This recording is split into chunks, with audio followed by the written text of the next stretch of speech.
Thanks, Stan. With us and Bill O'Reilly in the Miller Time segment tonight. We have two presidents and the Speaker of the House. Joining us from Los Angeles, Sage in Southern California, Dennis Miller.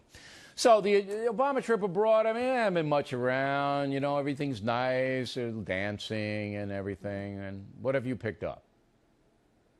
Well, I feel bad for Biden because he was supposed to join him. They told him he was going to go talk to the Indians. Biden showed up at the Mohegan Sun. But other than that, I think that the president's done a pretty good job when he fields these questions about jihad.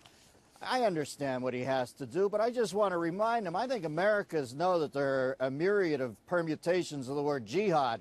It seems to me there's a contingent of the Muslim world that's got hung up on the bad one. They're the ones that got to clarify. Well, that's right. Jihad That's what I said yesterday. Everybody knew what that Indian woman was asking. Everybody in the world knew, because India is under siege by jihad.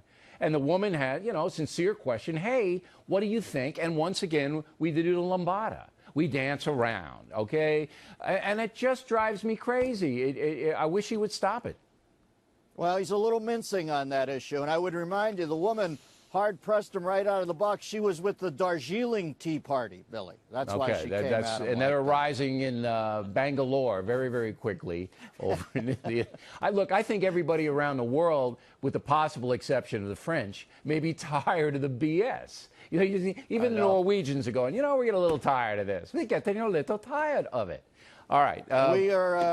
We're rope-a-doping more than Muhammad Ali and Zaire at this point.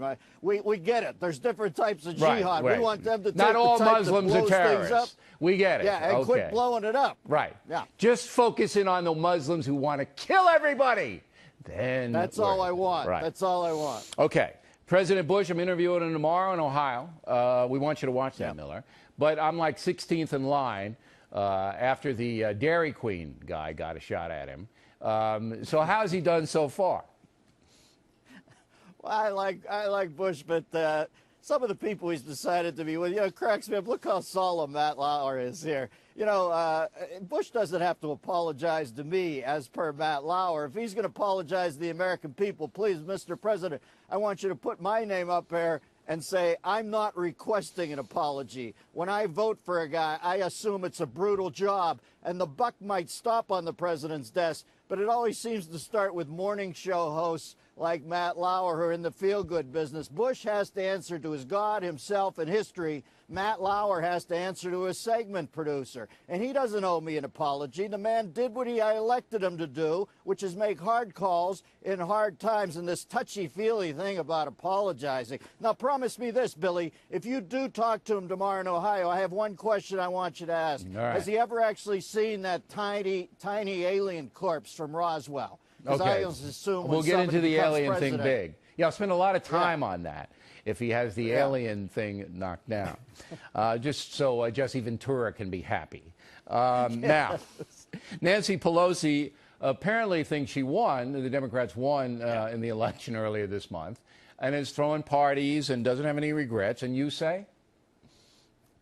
She's a dingbat. She lives in a bubble chamber that makes the Carlsbad Caverns look like deep space. And, you know, I'm glad they've decided to keep her as the face of the party. Because, you know something, you can run against that face there. And the bottom line is, when Pelosi throws a party like this, the bottom line gets helped out because you don't have to spring for the clown makeup for the party clown at the party.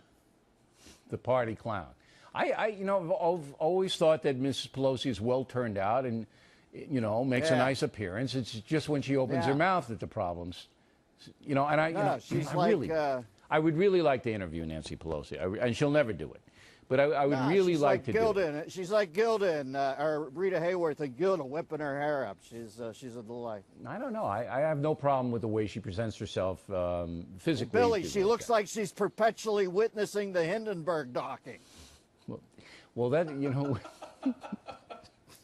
I don't know about the head up, but I understand that see, we have managed in this society, Miller, and you might write this down, to banish wrinkles. Now, guys like you and I, we're proud of our wrinkles. We like our wrinkles. We talk to our wrinkles. Hello, how are you, wrinkles? But other people, they get little things that they can inject, and they have no wrinkles forever. Is that what you're referring listen, to? I'm old school. I keep my ass fat and my tuchus, but that's me. Okay.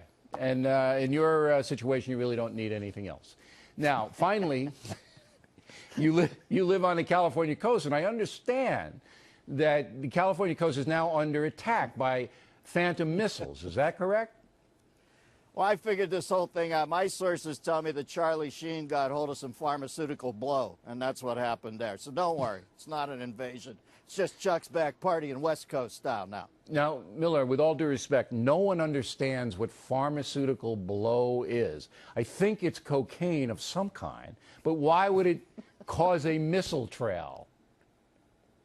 Well, Charlie likes to party wild. He got hold of some blow and a ground to earth, a ground to space missile, and it's a party over there on the Malibu coast. All right, so somehow in your mind, in your world, Charlie Sheen is responsible for the mystery missile. Is that what you're telling us tonight? It was a joke, but it's a better theory than the Pentagon's laying on us at this point. Well, maybe after watching this, it'll come out tomorrow. They'll blame it all on him. Why not? And then finally his parole may be revoked if he is, setting off missiles. And that might do it. Nothing else is. Charlie just thought it was a cherry bomb, baby. He just rolled with it. He had no idea. He thought it was an M80. All right, Dennis Miller.